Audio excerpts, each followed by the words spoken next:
Welcome out, everybody, to this week's Market Bias Recap Report. It is Sunday, June 18th. We're preparing for the trading week ahead.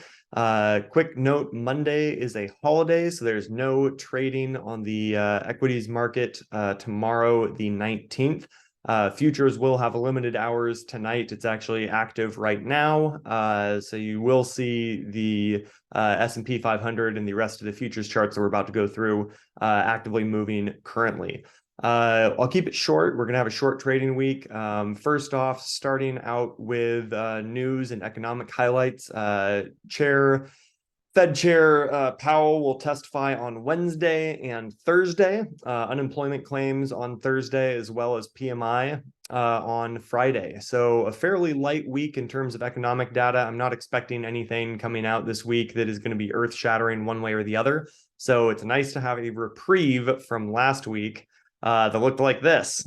So it's nice to have a little bit less stuff coming out at us that we have to plan into our trades and be able to focus a little bit more on the actual technicals of the chart. That is what we want to see as traders. So this should be a pretty good week to focus in on technical short-term trading.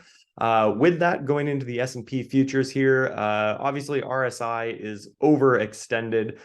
This has been a monster run, and we need a pullback for a healthy bullish market. If this continues to go exponential, it's just going to be setting us up for a pretty gnarly pullback later on that is going to have to overcorrect and cause a lot of fear and panic.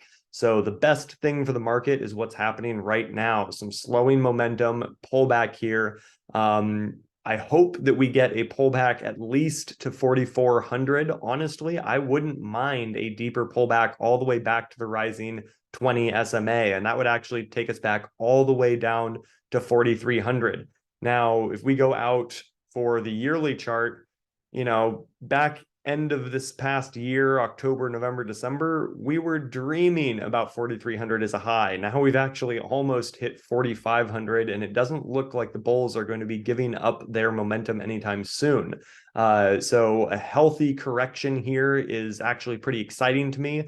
It'll help reset a lot of charts and give us a really good trading setup for the next couple of weeks. So both the S&P 500 and also the NASDAQ. And let me pull these drawings off to clear that up. Sorry about that.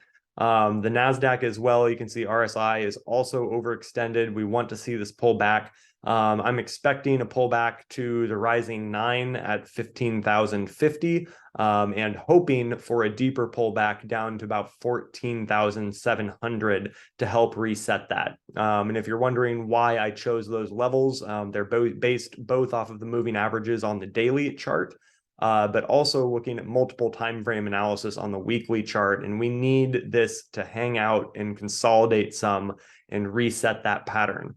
So the 14,700 level actually would basically line us up with the 9 EMA on the weekly chart as this rises and price falls. That's kind of the projection that I'm looking at for a healthy pullback. So I'm actually going to be looking to take profit and lock out a lot of the trades that I have in the tech sector, and then looking for potential re-entries in the days and weeks ahead. Hopefully we get 3 to 5 days of consolidation and pullback here in a nice orderly fashion. We don't want to see big, huge red candles, but just nice orderly pullback is what we are looking for. To round out, let's go down to the Russell. The Russell broke out of its kind of box pattern here. It had been trading, consolidating here for quite a while on a big range, broke out with momentum.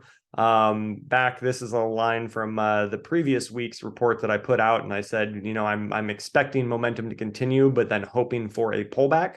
So we had the momentum continue. Now we're at that kind of critical spot here. I would like to see a pullback here. Ideally sometime, somewhere around the 1850 level. I think that is going to be a constructive level for the rising moving averages and price to kind of converge, find support above this horizontal support line that is very, very important for basically the last 5 or so months. I don't know if we're going to get that much of a pullback. And the reason I say that is because one, the RSI is not overextended on the Russell like it is on the S&P 500 and the NASDAQ.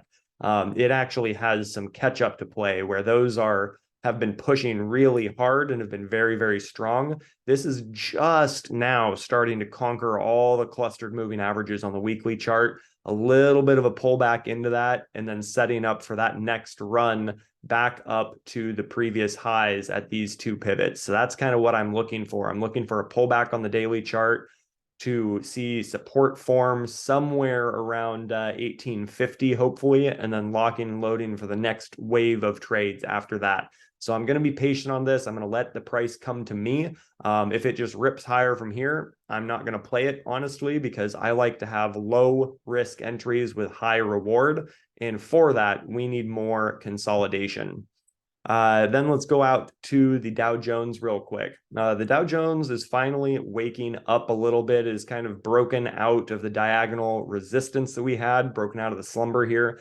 But honestly, I'm not super interested in playing this area of the market, except for specific longer term trades. For short-term technical analysis, I'm more excited about other places in the market, and I'm going to be keeping my capital on hand to be able to play individual stocks and the actual indexes themselves in the tech sector and the S&P 500. To round it out, let's look at Bitcoin real quick. It is fighting right here. I'm going to zoom in one more time. It is getting pinched between its moving averages here on the weekly chart, and we're looking for basically a break one way or the other. I'm going to be a little skeptical of any breakdowns, especially because we had this fake out here a few days ago where it broke a very important support line, and then buyers came in right back up and drove it back up with a little bit of an increase in volume. So that is kind of interesting to me. And I'm also seeing the MACD here start to sort itself out a little bit, and it's looking like it's trying to break higher again. So I'm not really interested in this until it gets back above the 50-period moving average at around 28,000, except for maybe some day trades here and there if I see a really good setup. But it's interesting to me that this sold off hard and then got bought right back up even after it broke that support zone. So that's interesting to me. Looking at crude light, nothing really to see here. It still needs some time to develop. Eventually, there's going to be a potential for a really good trade here, but it's not this week, so I'm not going to spend much time on it. Going out to gold. Gold has just been chopping a little bit. It is also getting pinched between its rising 20 period and decreasing 9 period moving averages here. We need to see a break one way or the other, and ideally I would like to see it clear the wick here, that kind of fake out here, before I get interested on the bullish side. And gold is not something I short, so I'm not even going to bother looking at the analysis to the short side because I don't think it is a wise decision to short gold. But yeah, we're basically going to wait here for a little bit longer. It probably has another week to develop unless something comes out of Jay Powell's testimony on Wednesday. I'm not expecting huge movements here this week, so it needs a little bit more time. Finally, let's go out to silver, and then we'll look at a couple of market internals. Silver, pretty similar to gold, just kind of consolidating a little bit. I would like to see a break above 24 and let's say 69 cents, the little pivot high right here. If it breaks out of that range, it probably has another leg to the upside, and that could be a fairly significant leg to the upside because when silver goes, it really likes to rip. So I am interested in potentially playing silver if we see a nice bounce here and a little higher support level here on the daily chart. So that is interesting to me.